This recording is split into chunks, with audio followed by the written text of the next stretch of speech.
గంజాయి సప్లై మరి గంజాయి కన్జ్యూమ్ ఎవరెవరు చేస్తారని ఎస్ఐ గారు స్పెషల్ టీంను ఫామ్ చేస్తూ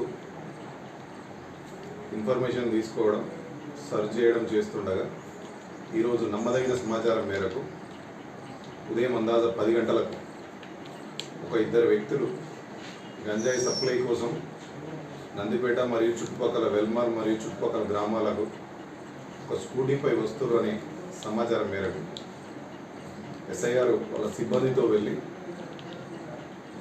వెల్మల్ ఎక్స్ రోడ్ వద్ద అనుమానాస్పదంగా ఒక స్కూటీపై వెళ్తున్న ఇద్దరు వ్యక్తులను ఆపి అట్టి స్కూటీని చెక్ చేయగా సుమారు 2.5 కిలోల గంజాయి స్కూటీ డిక్కీలో దొరకడం జరిగింది.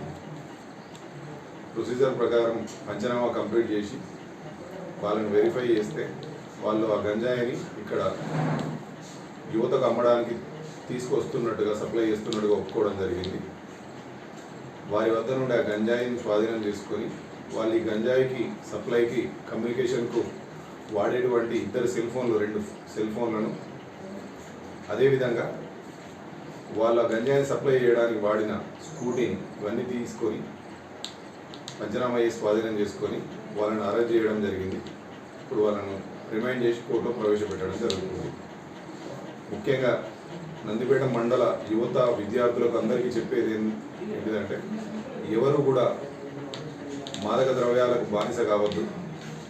అనవసరంగా కేసులలో ఇబ్బంది పడడం వల్ల ఆరోగ్యం ఖరాబు, అదేవిధంగా కుటుంబ సభ్యులకు కూడా ఇబ్బంది అవుతుంది. కాబట్టి మా పోలీస్ తరఫున, నందిపేట పోలీస్ తరఫున మా సూచన మరియు విజ్ఞప్తి ఏంటంటే ఎవరైనా ఎక్కువగా అడిక్ట్ అయ్యి బయటపడలేని పరిస్థితి ఉంటే కూడా మేము దానికి డీఅడిక్షన్ సెంటర్లో చేయించడం చేర్పించి వాళ్ళను దానిలో నుంచి బయటకు తేవడానికి కృషి చేస్తాం.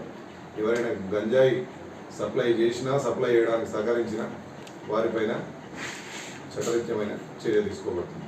Thank you.